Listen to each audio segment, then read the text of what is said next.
There's never a day when I do not learn of another threat or receive reports of operations in progress or give an order in this global war against a scattered network of killers.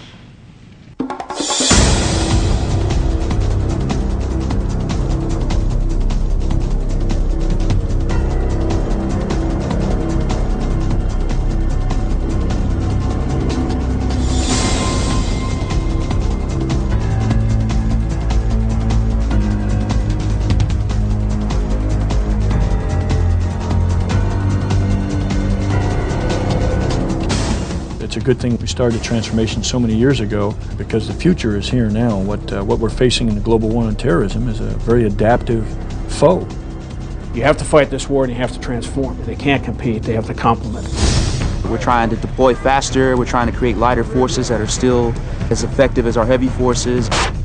All the way from team leader all the way up chain of command. They can't be afraid to change how they've always done it. I've challenged my soldiers. There's no bad ideas. Write it down, bring it to our attention. We'll try it. We'll either prove or disprove whether it works. What we tell soldiers in this brigade is, and in my squadron, you have to be comfortable being uncomfortable. You're not going to get at an agile training mindset, an agile leader, unless you get them out of their comfort zone and have them step up and take charge 1, 2, 3 levels higher. You've got to be able to handle change. You've got to be able to adapt, overcome, and execute your mission, and do it very, very quickly. As equipment becomes available, as technology improves, it is inserted immediately. Current operational requirements, Operation Enduring Freedom, have driven an urgent need to have it now, not tomorrow. And so the Department of the Army has transformed its processes to provide that capability. To take something brand new off the drawing board, field it, and then develop it and spread it out throughout the force is a unique opportunity. Get it to soldiers much more rapidly. When they do a lot of the testing and they identify what's good and what's bad, and you can make modifications. The Stryker Brigade is really a look into what the future of the Army will be. It's not the objective force, but it'll certainly give us indicators of where this force is headed.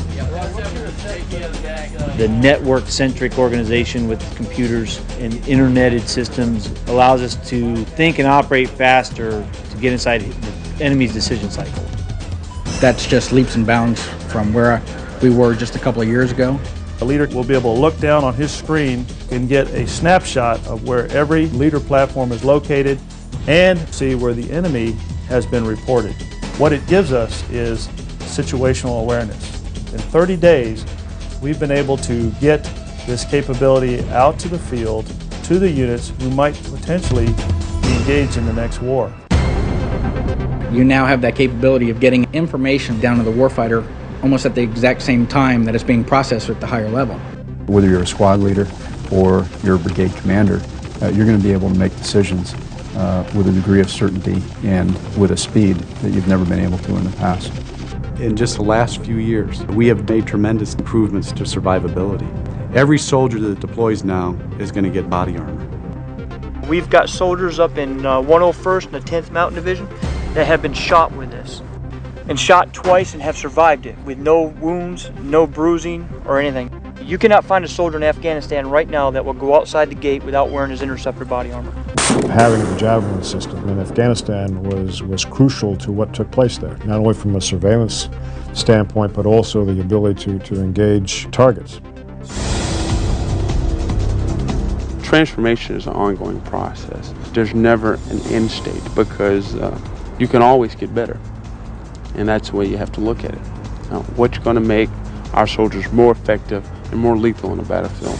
We have a tradition of changing, and all we want to do now is to give young officers the benefit of new technologies so that they are more comfortable with that adaptation, to make them even more agile. We are growing smarter junior leaders who will be the future leaders. They'll be those unit of action, objective force commanders and first sergeants. We've always bragged about how our young soldiers are able to step up and take charge. It is now an expectation. I think we all believe that that is now an expectation in the future fights.